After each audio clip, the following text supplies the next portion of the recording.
फनफनी बिल्ला।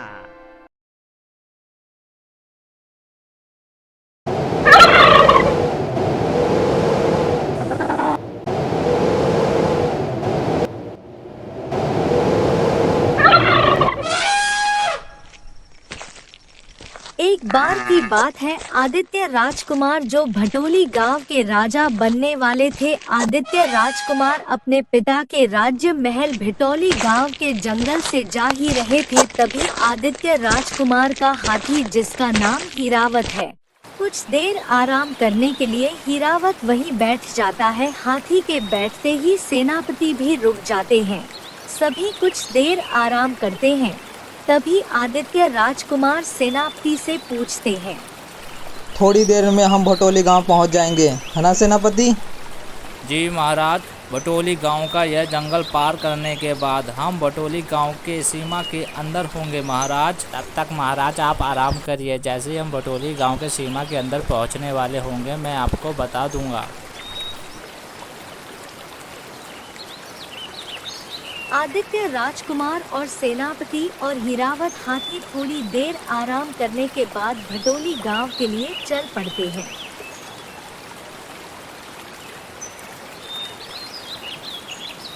आदित्य राजकुमार भटोलीपुर गांव का जंगल पार कर ही रहे थे, तभी आदित्य राजकुमार को एक ऐसी अजीबोगरीब आवाज सुनाई देती है, जिस आवाज को सब सुनकर वहीं रुक जाते हैं।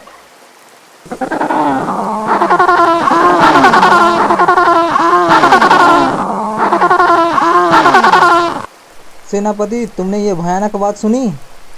हाँ महाराज, मैंने भी आवाज़ सुनी। आज तक मैंने इस जंगल में ऐसी आवाज़ कभी नहीं सुनी महाराज।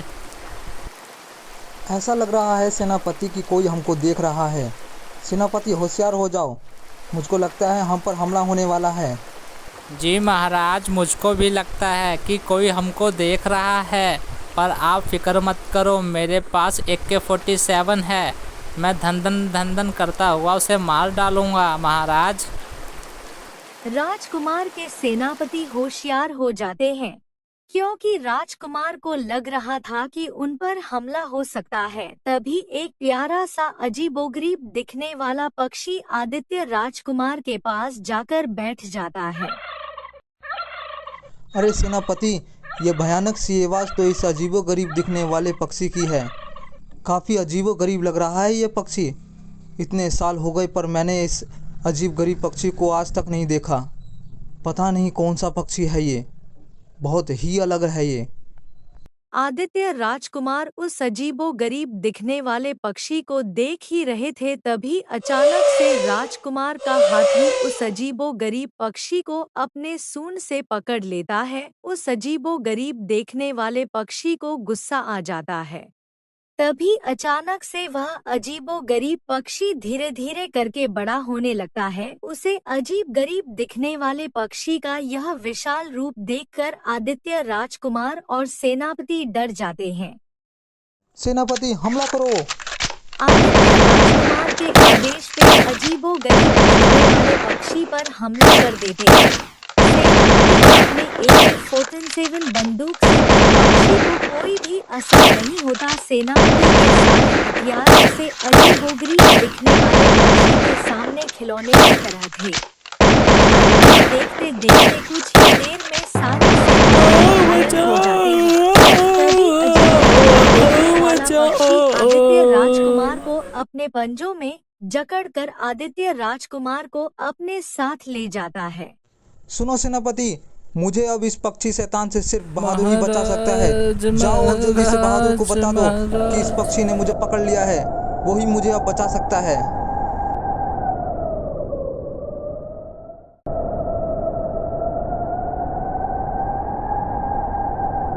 सैनिक टिल्लू, क्या तुम्हें बहादुर के बारे में कुछ मालूम है? आखिर में हम बहादुर को कहाँ ढूंढे? हमें जल्दी से बहादुर को ढूंढना होगा, तभी हम आदित्य राजकुमार को बचा पाएंगे। क्या तुम्हें कुछ मालूम है टिल्लू? जी सेनापति जी, मुझे मालूम है कि वो कहाँ रहता है।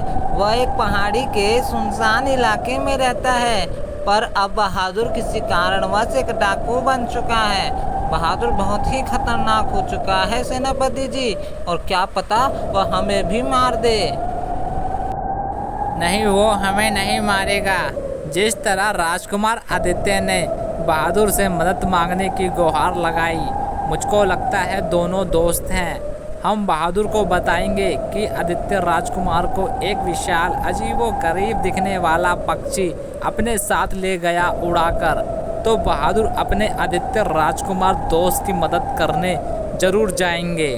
अब चलो सैनिक, कहीं देर ना हो जाए। हमें जल्दी से बहादुर के पास पहुंचना होगा और उससे मदद मांगनी होगी।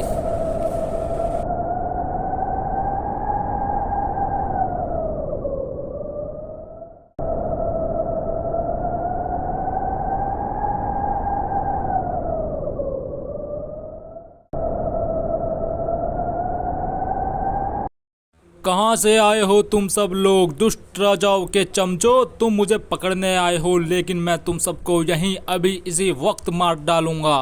जल्दी बताओ, किस राजा ने भेजा है तुम्हें? तभी सेनापति घबराकर बोलता है। अरे बहादुर सिंह, पहले हमारी बात तो सुन लो। क्या पता तुम शायद से हमें ना मारो। बोलो, क्या सुनना है और क्या सुनाना है, उसके बाद मेरी बंदूक बोलेगी। बहादुर, भटोली गांव का तो नाम तुमने सुना ही होगा। भटोली गांव? हा हा हा हा, हाँ सुना है ये नाम मैंने, क्योंकि उस गांव में मेरा एक अच्छा मित्र रहता है, आदित्य राजकुमार। पर तुम ये सब क्यों पूछ रहे हो? जल्दी बताओ, नहीं तो मैं अभी मार दूंगा तुम्हें। आदित्य राजकुमार को तो जानते ही होंगे, मैं उन्हीं का सेनापति हूँ। दरअसल हम रास्ते से आ ही रहे थे, तभी अचानक से कैसे समझाऊं, समझ नहीं आ रहा। अच्छे से समझाओ मुझे, क्योंकि आदित्य राजकुमार मेरा एक अच्छा दोस्त है। क्या हुआ है, पूरी बात बताओ मुझे, और शुरू से बताओ। जल्दी बताओ मुझे, क्या हुआ है मेरे दोस्त आदित्य को? बहादुर, हम अपने भटोली गांव के जंगल को पार करने ही वाले थे, तभी अचानक हमको एक अजीबोगरीब आवाज़ सुनाई देती है। हम उस आवाज़ को सुनते ही वहीं पर रुक गए। तभी एक अजीबोगरीब दिखने वाले पक्षी ने हम पर हमला कर दिया। हमने पूरी जी जान लगा दी आदित्य राजकुमार को बचाने में, लेकिन हम बचा नहीं पाए और वह शैतानी पक्षी आदित्य राजकुमार को उड़ा कर ले गया। आदित्य राजकुमार ने जाते जाते ये बोला कि मेरा दोस्त बहादुर ही मुझको अब इस मुश्किल से बचा सकता है, इसलिए मैं तुम्हारी खोज में निकल गया और तुम मुझे मिल ही गए। मदद करो हमारी। फिक्र मत करो सेनापति, आदित्य राजकुमार मेरा एक अच्छा दोस्त है, उसे बचाने के लिए मैं अपनी जान भी दे दूंगा। फिक्र मत करो सेनापति, तुम आदित्य राजकुमार की जनता की रक्षा करो। मैं उस अजीबोगरीब दिखने वाले पक्षी की खोज में निकलता हूँ। जब वह राजकुमार को उठा कर ले गया, तब वह किस तरफ गया था, इसका पता है सेनापति तुम्हें? तभी सेनापति बोलता है। हाँ बहादुर, वो अजीबोगरीब दिखने वाला पक्षी महाराज को उड़ाकर पश्चिम की ओर निकल गया था।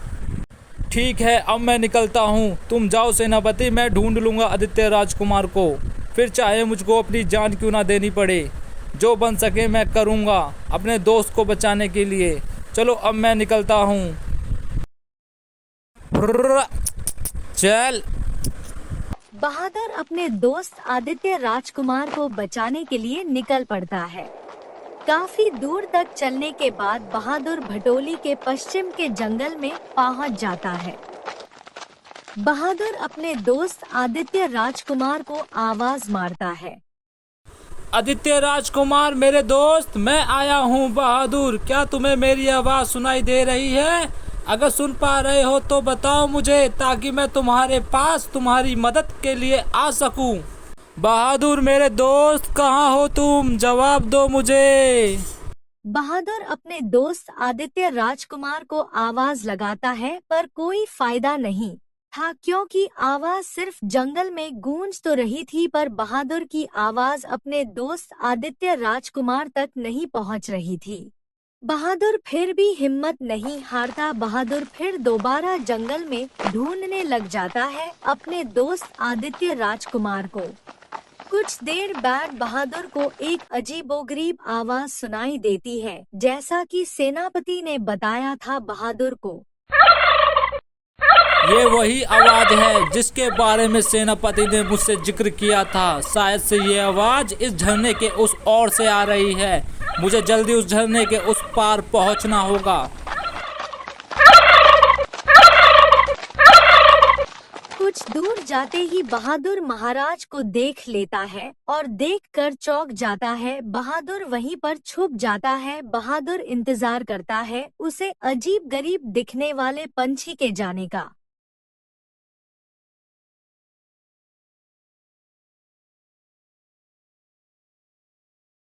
मेरे दोस्त आदित्य राजकुमार, मैं काफ़ी घबरा गया था जब तुम्हारे सेनापति ने मुझे बताया कि एक अजीबोगरीब दिखने वाला पक्षी तुम्हें उठा कर ले गया है। मैं काफ़ी परेशान हो गया था कहीं वो तुम्हें मार ना डाले, पर अब ये सब देखकर मैं काफ़ी अचंभव हो चुका हूँ। आखिर ये क्या चल रहा है? मुझे भी यही लगा कि ये शैतान पक्षी मुझे मार डालेगा, परंतु ऐसा नहीं था। ये काफ़ी समय से अकेला रह रहा था और इसके पास कोई भी बात करने के लिए नहीं था, इसलिए इसने मुझे बात करने के लिए पकड़ा था। ये हमसे दोस्ती करना चाहता था, ना कि हमें मारना चाहता था। इसे लोग अजीबोगरीब जानवर कह कह के चिढ़ाते रहते थे और ये ख़तरनाक था, पर ऐसा नहीं था। ये जितना लगता है ख़तरनाक, वो ख़तरनाक नहीं। ये बहुत ही प्यारा है, बल्कि ये मुझसे दोस्ती करना चाहता था। ये सब छोड़ो आदित्य राजकुमार, मैं तुम्हें लेने आया हूँ। अपने राज्य चलो आदित्य राजकुमार। तुम्हारे सैनिक और तुम्हारी प्रजा तुम्हारा इंतज़ार कर रही है। नहीं दोस्त, मेरा मन लग चुका है इस पक्षी के साथ। अब मैं यहाँ से नहीं जा सकता, तुम लौट जाओ। मैं लौट तो जाऊंगा, लेकिन मैं क्या जवाब दूंगा तुम्हारे सैनिकों और तुम्हारी प्रजा को? अगर तुम्हारे राज्य पर कोई खतरा आ गया तो कौन बचाएगा तुम्हारे राज्य को? जब मेरे राज्य पर खतरा आएगा तो मैं वापस आ जाऊंगा, परंतु तुम अभी के लिए चले जाओ। मेरी कसम है तुम्हें बहादुर, लौट जाओ और मेरी प्रजा को बता देना कि मैं सकुशल हूँ यहाँ पर, और जब वक्त आएगा तो मैं वापस वहाँ पर आ जाऊँगा। ठीक है, जा रहा हूँ मैं, लेकिन तुम अपना ख्याल रखना। अगर मेरे लायक कोई काम हो तो मुझे याद करना। मैं तुम्हारे लिए जान भी दे सकता हूँ मेरे दोस्त।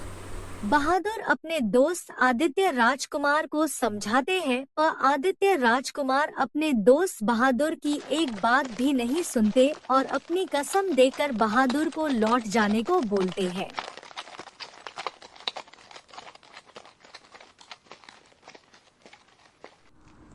बहादुर, आदित्य राजकुमार मुझे कहीं भी दिखाई नहीं दे रहे। शायद से वो तुम्हारे पीछे होंगे, पर अभी तक आए नहीं। कहीं उस अजीबोगरीब दिखने वाले पक्षी ने हमारे महाराज को मार तो नहीं डाला? जल्दी बताओ बहादुर, मुझे फिक्र हो रही है महाराज की बात। चुप हो जाओ सेनापति, महाराज को कुछ नहीं हुआ, वो एकदम सुरक्षित हैं। और जिस पंछी को तुम खूंखार बता रहे हो, उसी पंछी की देख रेख कर रहे हैं हमारे महाराज। काफ़ी दयालु है हमारे महाराज। कब तक लौटेंगे हमारे महाराज? कुछ तो बताया होगा महाराज ने तुमको बहादुर। सेनापति, ये तो नहीं बताया मुझको महाराज ने, लेकिन एक संदेश है तुम्हारे लिए। जब तक आदित्य राजकुमार नहीं आते तब तक तुम उनकी प्रजा की रक्षा करोगे। अगर कोई भी दिक्कत या परेशानी होती है तो मुझे आके बताना। अब जाओ सेनापति और अपनी प्रजा का ख्याल रखो। ठीक है बहादुर, जब तक आदित्य राजकुमार नहीं आते मैं उनकी प्रजा का ख्याल रखूँगा। ये मेरी जिम्मेदारी है। चलता हूँ अब।